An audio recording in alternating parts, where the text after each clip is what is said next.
ਪਿਆਰੇ ਬੱਚਿਓ, ਅੱਜ ਆਪਾਂ 9ਵੀਂ ਕਲਾਸ ਦਾ ਪਾਠ ਸ਼੍ਰੀ ਗੁਰੂ ਅਰਜਨ ਦੇਵ ਜੀ ਦਾ ਸਿੱਖ ਧਰਮ ਦੇ ਵਿਕਾਸ ਵਿੱਚ ਯੋਗਦਾਨ ਅਤੇ ਉਹਨਾਂ ਦੀ ਸ਼ਹੀਦੀ, ਇਸ ਦੇ ਪ੍ਰਸ਼ਨ ਉੱਤਰ ਤੇ ਅਭਿਆਸ ਕਰਾਂਗੇ।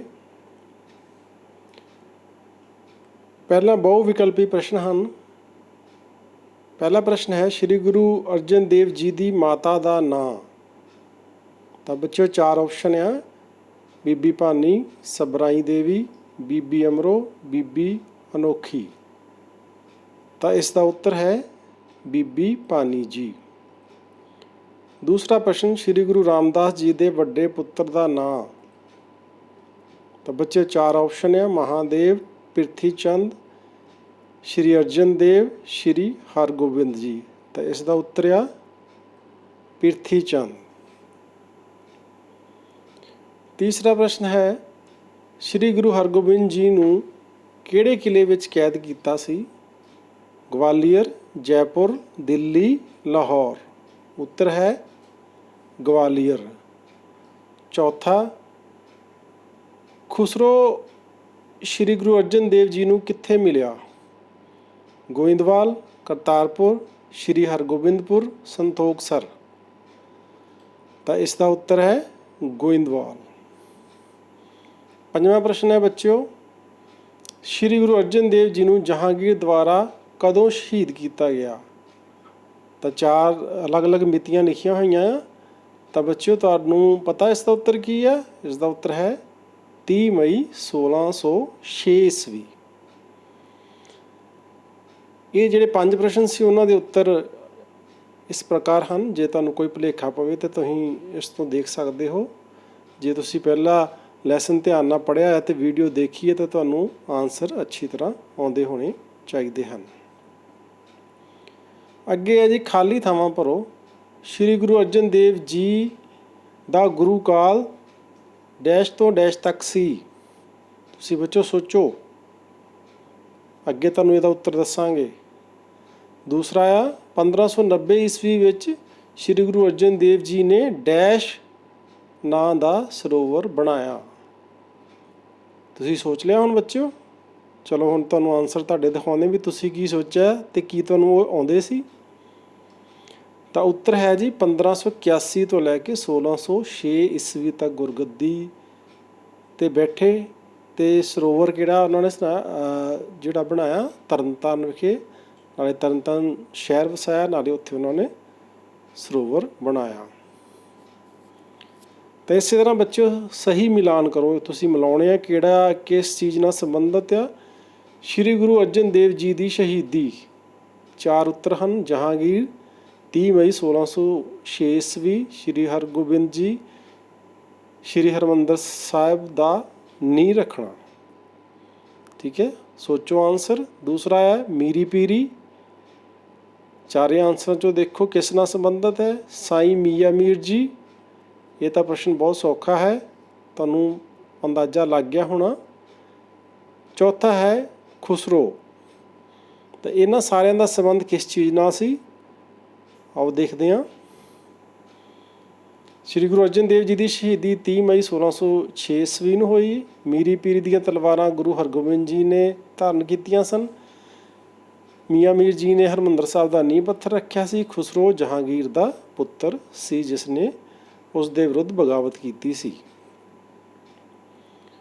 ਅਗਲਾ ਪ੍ਰਸ਼ਨ ਹੈ, ਮੀਰੀ ਅਤੇ ਪੀਰੀ ਵਿੱਚ ਅੰਤਰ ਸਪਸ਼ਟ ਕਰੋ। ਗੁਰੂ ਹਰਗੋਬਿੰਦ ਸਾਹਿਬ ਨੇ ਮੀਰੀ ਅਤੇ ਪੀਰੀ ਨਾਂ ਦੀਆਂ 2 ਤਲਵਾਰਾਂ ਧਾਰਨ ਕੀਤੀਆਂ। ਉਹਨਾਂ ਵੱਲੋਂ ਧਾਰਨ ਕੀਤੀ ਗਈ ਮੀਰੀ ਤਲਵਾਰ ਸੰਸਾਰਿਕ ਵਿਸ਼ਿਆਂ ਵਿੱਚ ਅਗਵਾਈ ਦਾ ਪ੍ਰਤੀਕ ਸੀ। ਪੀਰੀ ਤਲਵਾਰ ਅਧਿਆਤਮਿਕ ਵਿਸ਼ਿਆਂ ਵਿੱਚ ਅਗਵਾਈ ਦਾ ਪ੍ਰਤੀਕ ਸੀ। ਪੀਰੀ ਮਤਲਬ ਪਰਮਾਤਮਾ ਦੇ ਨਾਲ ਸੰਬੰਧਿਤ, ਅਤੇ ਮੀਰੀ ਤਲਵਾਰ ਜਿਹੜੀ ਆ ਉਹ ਸੰਸਾਰ ਦੇ ਵਿੱਚ ਜਿਹੜੀਆਂ ਸਮੱਸਿਆਵਾਂ ਆ ਉਹਨੂੰ ਹੱਲ ਕਰਨ ਦੇ ਲਈ ਤੁਹਾਡੇ ਵਿੱਚ ਜ਼ੋਰ ਕਿੰਨਾ ਆ ਅਤੇ ਤੁਹਾਡੇ ਕੋਲ ਸ਼ਕਤੀ ਕਿੰਨੀ ਆ ਉਸ ਨਾਲ ਸੰਬੰਧਿਤ ਸੀ।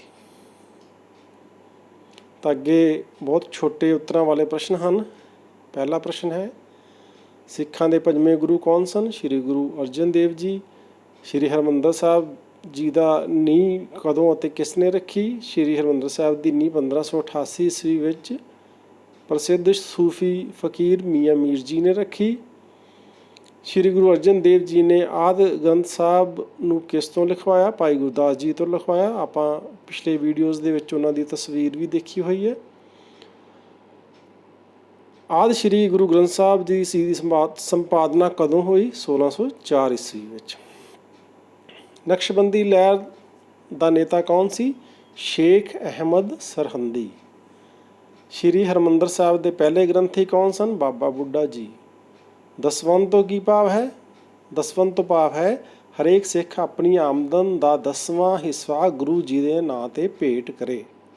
ਯਾਨੀ ਹਰੇਕ ਵਿਅਕਤੀ ਆਪਣੀ ਆਮਦਨ ਦਾ 10ਵਾਂ ਹਿੱਸਾ ਰੱਖੇ ਅਤੇ ਉਹ ਗੁਰੂ ਜੀ ਦੇ ਨਾਂ ਦੇ ਉੱਤੇ ਧਾਰਮਿਕ ਕੰਮਾਂ ਵਿੱਚ ਅਤੇ ਲੋਕਾਂ ਦੀ ਸਹਾਇਤਾ ਵਿੱਚ ਉਸ ਨੂੰ ਵਰਤੇ।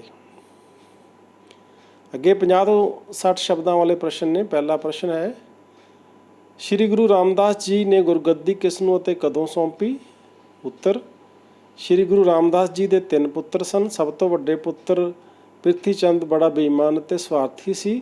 ਦੂਜਾ ਪੁੱਤਰ ਮਹਾਦੇਵ ਬੈਰਾਗੀ ਸੁਭਾਅ ਦਾ ਸੀ। ਉਸ ਦੀ ਸੰਸਾਰੀ ਕੰਮਾਂ ਵਿੱਚ ਕੋਈ ਰੁਚੀ ਨਹੀਂ ਸੀ। ਤੀਜੇ ਅਤੇ ਸਭ ਤੋਂ ਛੋਟੇ ਪੁੱਤਰ ਅਰਜਨ ਦੇਵ ਜੀ ਸਨ। ਉਹਨਾਂ ਵਿੱਚ ਗੁਰੂ ਭਗਤੀ, ਸੇਵਾ ਅਤੇ ਨਿਮਰਤਾ ਆਦਿ ਗੁਣ ਪ੍ਰਮੁੱਖ ਸਨ। ਇਸੇ ਕਾਰਨ ਗੁਰੂ ਰਾਮਦਾਸ ਜੀ ਨੇ ਅਰਜਨ ਦੇਵ ਜੀ ਨੂੰ 1581 ਈਸਵੀ ਵਿੱਚ ਗੁਰਗੱਦੀ ਸੌਂਪੀ। ਇਸ ਤਰ੍ਹਾਂ ਸ਼੍ਰੀ ਗੁਰੂ ਅਰਜਨ ਦੇਵ ਜੀ ਸਿੱਖਾਂ ਦੇ 5ਵੇਂ ਗੁਰੂ ਬਣੇ। ਦੂਸਰਾ ਪ੍ਰਸ਼ਨ ਹੈ, ਸ਼੍ਰੀ ਗੁਰੂ ਅਰਜਨ ਦੇਵ ਜੀ ਦੀ ਸ਼ਹੀਦੀ ਦਾ ਸੰਖੇਪ ਵਿੱਚ ਵਰਣਨ ਕਰੋ।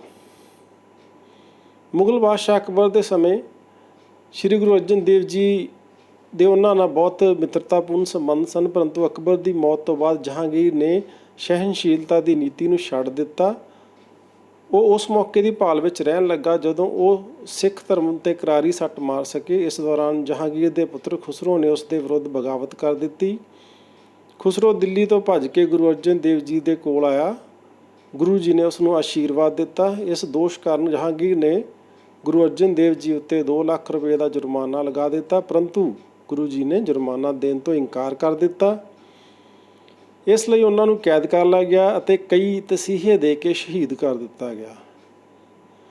ਗੁਰੂ ਅਰਜਨ ਦੇਵ ਜੀ ਦੀ ਸ਼ਹੀਦੀ ਨਾਲ ਸਿੱਖ ਭੜਕ ਉੱਠੇ। ਉਹ ਸਮਝ ਗਏ ਕਿ ਉਹਨਾਂ ਨੂੰ ਹੁਣ ਆਪਣੇ ਧਰਮ ਦੀ ਰੱਖਿਆ ਲਈ ਹਥਿਆਰ ਧਾਰਨ ਕਰਨੇ ਪੈਣਗੇ।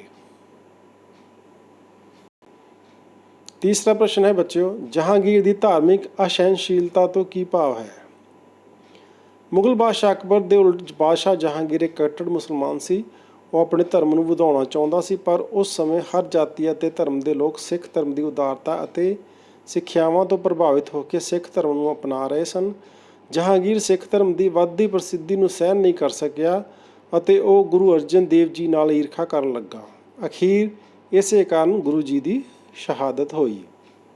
ਚੌਥਾ ਪ੍ਰਸ਼ਨ ਹੈ ਬੱਚਿਓ, ਚੰਦੂ ਸ਼ਾਹ ਕੌਣ ਸੀ ਅਤੇ ਉਹ ਸ਼੍ਰੀ ਗੁਰੂ ਅਰਜਨ ਦੇਵ ਜੀ ਦੇ ਵਿਰੁੱਧ ਕਿਉਂ ਹੋ ਗਿਆ? ਚੰਦੂ ਸ਼ਾਹ ਲਾਹੌਰ ਦਰਬਾਰ ਦਾ ਪ੍ਰਭਾਵਸ਼ਾਲੀ ਅਧਿਕਾਰੀ ਸੀ। ਉਸ ਦੀ ਪੁੱਤਰੀ ਦਾ ਵਿਆਹ ਗੁਰੂ ਅਰਜਨ ਦੇਵ ਜੀ ਦੇ ਪੁੱਤਰ ਹਰਗੋਬਿੰਦ ਜੀ ਨਾਲ ਹੋਣਾ ਨਿਸ਼ਚਿਤ ਹੋਇਆ ਸੀ, ਪਰੰਤੂ ਚੰਦੂ ਸ਼ਾਹ ਹੰਕਾਰੀ ਸੀ। ਗੁਰੂ ਜੀ ਨੇ ਸੰਗਤ ਦੀ ਸਲਾਹ ਮੰਨਦੇ ਹੋਏ ਇਸ ਰਿਸ਼ਤੇ ਤੋਂ ਇਨਕਾਰ ਕਰ ਦਿੱਤਾ।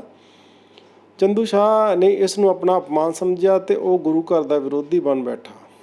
ਉਸਨੇ ਬਾਦਸ਼ਾਹ ਅਕਬਰ ਨੂੰ ਗੁਰੂ ਜੀ ਦੇ ਵਿਰੁੱਧ ਭੜਕਾਇਆ, ਪਰ ਉਹ ਅਸਫਲ ਰਿਹਾ। ਬਾਅਦ ਵਿੱਚ ਉਸਨੇ ਮੁਗਲ ਬਾਦਸ਼ਾਹ ਜਹਾਂਗੀਰ ਨੂੰ ਗੁਰੂ ਜੀ ਦੇ ਵਿਰੁੱਧ ਕਾਰਵਾਈ ਕਰਨ ਲਈ ਉਕਸਾਇਆ, ਜੋ ਕਿ ਅਖੀਰ ਵਿੱਚ ਗੁਰੂ ਜੀ ਦੀ ਸ਼ਹਾਦਤ ਦਾ ਕਾਰਨ ਬਣਿਆ। ਪੰਜਵਾਂ ਪ੍ਰਸ਼ਨ ਹੈ, ਸ਼੍ਰੀ ਗੁਰੂ ਅਰਜਨ ਦੇਵ ਜੀ ਦੀ ਸ਼ਹੀਦੀ ਦਾ ਤਤਕਾਲੀ ਕਾਰਨ ਕੀ ਸੀ? ਗੁਰੂ ਅਰਜਨ ਦੇਵ ਜੀ ਦੀ ਸ਼ਹੀਦੀ ਮੁਗਲ ਬਾਦਸ਼ਾਹ ਜਹਾਂਗੀਰ ਦੇ ਸਮੇਂ 1606 ਈਸਵੀ ਵਿੱਚ ਹੋਈ। ਇਸ ਸ਼ਹੀਦੀ ਦੇ ਪਿੱਛੇ ਮੁੱਖ ਤੌਰ 'ਤੇ ਜਹਾਂਗੀਰ ਦੀ ਕੱਟੜ ਧਾਰਮਿਕ ਨੀਤੀ ਦਾ ਹੱਥ ਸੀ। ਉਹ ਸਿੱਖ ਧਰਮ ਦੀ ਵੱਧਦੀ ਹੋਈ ਲੋਕਪ੍ਰਿਅਤਾ 'ਤੇ ਰੋਕ ਲਾਉਣਾ ਚਾਹੁੰਦਾ ਸੀ। ਗੁਰੂ ਜੀ ਨੇ ਜਹਾਂਗੀਰ ਦੇ ਪੁੱਤਰ ਖੁਸਰੋ ਨੂੰ ਆਸ਼ੀਰਵਾਦ ਦਿੱਤਾ ਸੀ। ਉਹਨਾਂ ਦਾ ਇਹ ਕਾਰਜ ਰਾਜਨੀਤਿਕ ਅਪਰਾਧ ਮੰਨਿਆ ਗਿਆ। ਗੁਰੂ ਜੀ ਦੁਆਰਾ ਆਦਿ ਗ੍ਰੰਥ ਸਾਹਿਬ ਦੀ ਰਚਨਾ ਨੇ ਜਹਾਂਗੀਰ ਦਾ ਸੰਦੇਹ ਹੋਰ ਵੀ ਵਧਾ ਦਿੱਤਾ। ਗੁਰੂ ਜੀ ਦੇ ਦੁਸ਼ਮਣਾਂ ਨੇ ਜਹਾਂਗੀਰ ਨੂੰ ਦੱਸਿਆ ਕਿ ਆਦਿ ਗ੍ਰੰਥ ਸਾਹਿਬ ਵਿੱਚ ਇਸਲਾਮ ਧਰਮ ਦੇ ਵਿਰੁੱਧ ਕਾਫੀ ਕੁਝ ਲਿਖਿਆ ਗਿਆ ਹੈ। ਇਸ ਲਈ ਜਹਾਂਗੀਰ ਨੇ ਗੁਰੂ ਜੀ ਨੂੰ ਦਰਬਾਰ ਵਿੱਚ ਸੱਦਾ ਭੇਜਿਆ।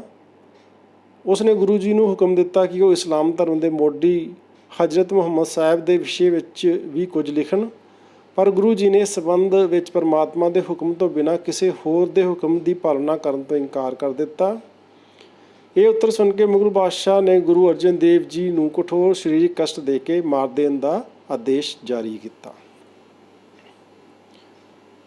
6ਵਾਂ ਤੇ ਆਖਰੀ ਪ੍ਰਸ਼ਨ ਹੈ ਬੱਚਿਓ, ਮਸੰਦ ਪ੍ਰਥਾ ਦਾ ਸਿੱਖ ਧਰਮ ਦੇ ਵਿਕਾਸ ਵਿੱਚ ਕੀ ਯੋਗਦਾਨ ਸੀ?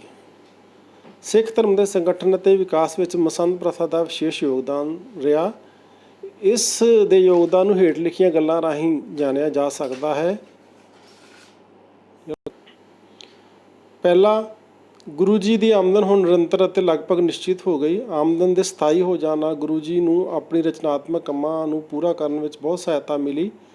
ਉਹਨਾਂ ਨੇ ਇਸ ਧਨਰਾਸ਼ੀ ਨਾਲ ਸਿਰਫ ਅੰਮ੍ਰਿਤਸਰ ਅਤੇ ਸੰਤੋਖਸਰ ਦੇ ਸਰੋਵਰਾਂ ਦਾ ਨਿਰਮਾਣ ਕੀਤਾ, ਸਗੋਂ ਹੋਰ ਕਈ ਸ਼ਹਿਰਾਂ, ਤਲਾਬਾਂ, ਖੂਹਾਂ ਆਦਿ ਦਾ ਵੀ ਨਿਰਮਾਣ ਕੀਤਾ। ਦੂਸਰਾ, ਮਸੰਦ ਪ੍ਰਥਾ ਦੇ ਕਾਰਨ ਜਿੱਥੇ ਗੁਰੂ ਜੀ ਦੀ ਆਮਦਨ ਨਿਸ਼ਚਿਤ ਹੋਈ, ਉੱਥੇ ਸਿੱਖ ਧਰਮ ਦਾ ਪ੍ਰਚਾਰ ਵੀ ਜ਼ੋਰਾਂ ਨਾਲ ਹੋਇਆ। ਪਹਿਲਾ ਧਰਮ ਪ੍ਰਚਾਰ ਦਾ ਕੰਮ ਮੰਜੀਆਂ ਦੁਆਰਾ ਹੁੰਦਾ ਸੀ, ਜੋ ਪੰਜਾਬ ਤੱਕ ਹੀ ਸੀਮਤ ਸੀ, ਪਰੰਤੂ ਗੁਰੂ ਅਰਜਨ ਦੇਵ ਜੀ ਨੇ ਪੰਜਾਬ ਤੋਂ ਬਾਹਰ ਵੀ ਮਸੰਦਾਂ ਦੀ ਨਿਯੁਕਤੀ ਕੀਤੀ। ਇਸ ਨਾਲ ਸਿੱਖ ਧਰਮ ਦਾ ਪ੍ਰਚਾਰ ਖੇਤਰ ਵੱਧ ਗਿਆ। ਤਾਂ ਬੱਚਿਓ, ਇਹ ਸੀ ਸਾਡਾ ਪਾਠ, ਗੁਰੂ ਅਰਜਨ ਦੇਵ ਜੀ ਦਾ ਸਿੱਖ ਧਰਮ ਦੇ ਵਿਕਾਸ ਵਿੱਚ ਯੋਗਦਾਨ ਅਤੇ ਉਹਨਾਂ ਦੀ ਸ਼ਹੀਦੀ। ਤਾਂ ਤੁਸੀਂ ਇਸ ਪਾਠ ਨੂੰ ਚੰਗੀ ਤਰ੍ਹਾਂ ਪੜ੍ਹ ਲਿਆ ਆ, ਕੁਐਸਚਨ ਆਨਸਰ ਵੀ ਦੇਖ ਲਏ, ਆਪਣੀ ਕਾਪੀ 'ਤੇ ਇਹਨਾਂ ਨੂੰ ਨੋਟ ਕਰੋ ਅਤੇ ਯਾਦ ਕਰੋ। ਥੈਂਕਸ।